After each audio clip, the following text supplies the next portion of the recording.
കൊല്ലം പത്തനാപുരം ഗ്രാമപഞ്ചായത്ത് സെക്രട്ടറിയെ പ്രതിപക്ഷ മെമ്പർമാർ ഉപരോധിച്ചു. പഞ്ചായത്ത് ഭരണമുന്നണിയുടെ അഴിമതിക്കെതിരെയും തങ്ങളുടെ പരാതികൾ പരിശോധിക്കുന്നില്ലെന്ന ആരോപണം ഉന്നയിച്ചുമായിരുന്നു കോൺഗ്രസ് മെമ്പർമാരുടെ ഉപരോധം.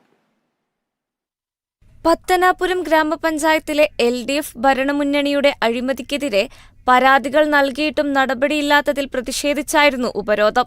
പത്തനാപുരം ടൗണിൽ പുതുതായി നിർമ്മാണം നടത്തിക്കൊണ്ടിരിക്കുന്ന ടൗൺ മാളിന്റെ പ്രവർത്തന ഫണ്ടിലെ അഴിമതി, പഞ്ചായത്ത് പരിധിയിലുള്ള കെട്ടിടങ്ങളുടെ നമ്പർ, ജീവനക്കാരെ നിയമിക്കൽ, പാർട്ടിക്കാരുടെ ഭീഷണി തുടങ്ങിയ വിഷയങ്ങൾ ഉന്നയിച്ചായിരുന്നു ഉപരോധം.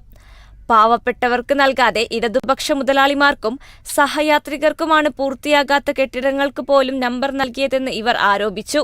ഇവിടെ 2020 മുതൽ 2022 വരെയുള്ള കാലയളവിൽ അഴിമതി നടന്ന 5 കെട്ടിടങ്ങളുടെ പേര് വിവരങ്ങൾ വെച്ചുകൊണ്ടാണ് ആ പരാതി ഞങ്ങൾ നൽകിയത്. ആ പരാതിയിൽ ഇടതുപക്ഷത്തിന് ഏറ്റവും വേണ്ടപ്പെട്ട ആളുകൾ ഉണ്ടായിരുന്നു, ഇടതുപക്ഷ സഹയാത്രികൾ ഉണ്ടായിരുന്നു, ഇവിടെയുള്ള മുതലാളിമാരുണ്ടായിരുന്നു. ഈ അഴിമതി കെട്ടിടങ്ങൾ കൊടുത്തതൊക്കെയും ഇവിടെയുള്ള മുതലാളിമാർക്കാണ്.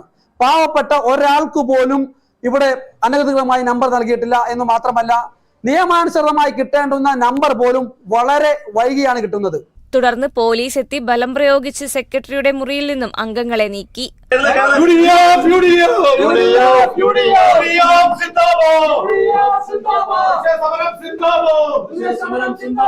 തുടർന്ന് മുദ്രാവാക്യം വിളിയുമായി റോഡ് ഉപരോധിച്ച അംഗങ്ങളെ പോലീസ് അറസ്റ്റ് ചെയ്തു നീക്കി.